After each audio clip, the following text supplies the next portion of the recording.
بسم الله الرحمن الرحيم. الحمد لله رب العالمين، والصلاة والسلام الأتمان الأكملان على مقام سيد الأولين والآخرين حبيبنا محمد وعلى آله وصحبه أجمعين.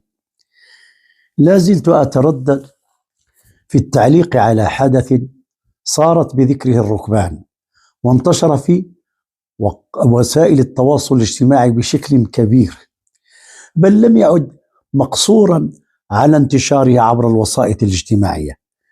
أصبح الناس يتداولونه حتى في مجالسهم، ولقد عشت هذه التجربة في هذا الأسبوع مع كثير من الناس يطرحونه بغرابة، وأنا إنما أحجمت عن الخوض في الأمر حتى أتبين، ولحد الآن لا زلت محتارا لم أتبين. أما الخبر الذي انتشر فيتعلق ببناء كعبة في مدينة من مدن الجزائر، ويشاع أن الناس يذهبون إلى تلك المنطقة حيث الكعبة التي بنيت في ذلك من أجل القيام بمناسك الحج. فلا حول ولا قوة إلا بالله. أنا لا أكاد أصدق، وربما يكون هذا من فعل ما يسمى بالذكاء الاصطناعي. الذكاء الاصطناعي الذي أصبح يختلق بعض الأخبار ويتحدث عن بعض الأمور فيختلط على الناس الحابل بالنابل، فيحتاج الأمر إلى تريث وإلى أن تسأل أصحاب الشان من أجل أن تخرج بالخبر اليقين. ولذلك فإنني حينما استخرت الله تعالى أن أتحدث عن الموضوع فإنني أركز على نقطتين. النقطة الأولى: إذا لم يكن هذا الخبر صحيحا، وأسأل الله تعالى أن لا يكون صحيحا أبدا، وإنما هنالك تجني على الحقيقة وإبرازه بطريقة من الطرق التي تريد إحداث البلبلة والشغب وتشغل الناس بأمور تافهة، إذا لم يكن صحيحا فإننا نطالب كل هؤلاء الذين ينشرون مثل هذا الخبر بتقوى الله تعالى. وتقوى الله تمنع الإنسان على أن يخوض في أمر ليس صحيحا، والكذب وتزوير الحقائق من أكبر الكبائر، فلا ينبغي للإنسان أن يكون عياذا بالله مصدر بلبلة أو تشويش على المسلمين. فأين تقوى الله تبارك وتعالى؟ ثانيا: إذا لم يكن صحيحا، وأرجو كذلك، فإنما يندرج في خانة الاستهزاء بشعيرة الحج، وهذا أمر خطير في الدين. ولو سألتم العلماء على حكم الاستهزاء بالدين فسيجيبونكم بأمور فظيعة قد تجعلكم تفكرون 1000 مرة قبل أن تقدموا على مثل هذا العمل.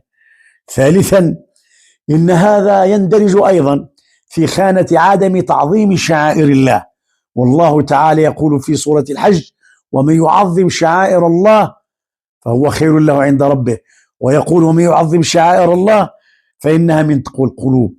فعدم تعظيم شعائر الله والحج من أعظم شعائر الله، فهذا دليل على أن القلوب فارغة من تقوى الله ومخافة الله ومراقبة الله، كأن هذا القلب قلب لا يرجو لقاء الله أبدا، ولذلك يتصرف تصرف من لا يعود إلى الله لكي يسأل عن هذا الأمر الخطير. لا حول ولا قوة إلا بالله. رابعا: إذا لم يكن صحيحا، كيف يسوغون لأنفسهم عياذا بالله، صلى الله العفو والعافية، أن يصوروا للناس أن مكة يمكن أن تكون في الجزائر، وأن الكعبة يمكن أن تكون في الجزائر. والله تبارك وتعالى يقول في كتابه الكريم: إن أول بيت وضع للذي ببكة مباركا وهدى للعالمين. وبكة هي مكة. ولماذا ذكرت بكة؟ لأنها تبك الناس من كثرة الزحام في الحج، فهذا هو الذي جعل هذا التعبير ينقل مكة من مكة إلى بكة. لا إله إلا الله محمد رسول الله.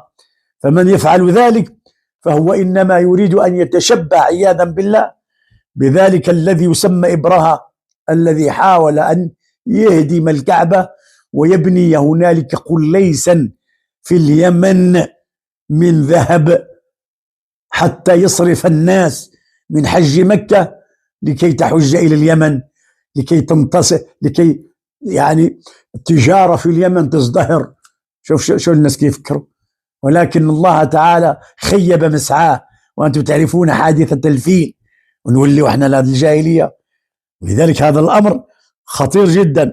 خامسا، نسأل الله العفو والعافية، إذا كان هذا غير صحيح، وأرجو أن لا يكون صحيحا، فإننا ننتظر على حر من الجمر كل هذه المدة لكي يخرج الشعب الجزائري وهؤلاء الذين إن شاء الله تبارك يعرفون الحقائق لكي ينوروا الرأي العام ويكذبوا هذا الأمر، حتى لا نخوض في أمر لا يجوز لنا الخوض فيه.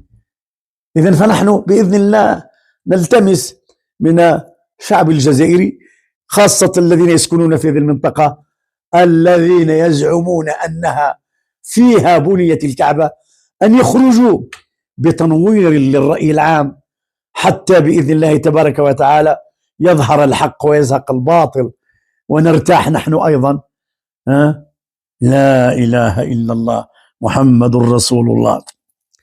هذا النقطة الأولى.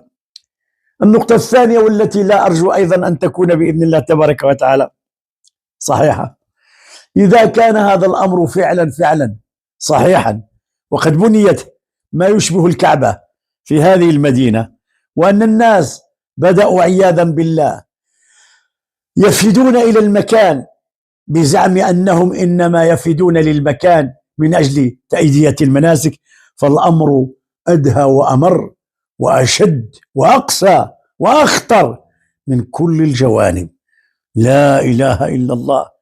لأن في هذا الأمر بالضبط استهزاء أيضا بشعيرة الحج وتغيير للحقائق. لا حول ولا قوة إلا بالله، لا حول ولا قوة إلا بالله، لا حول ولا قوة.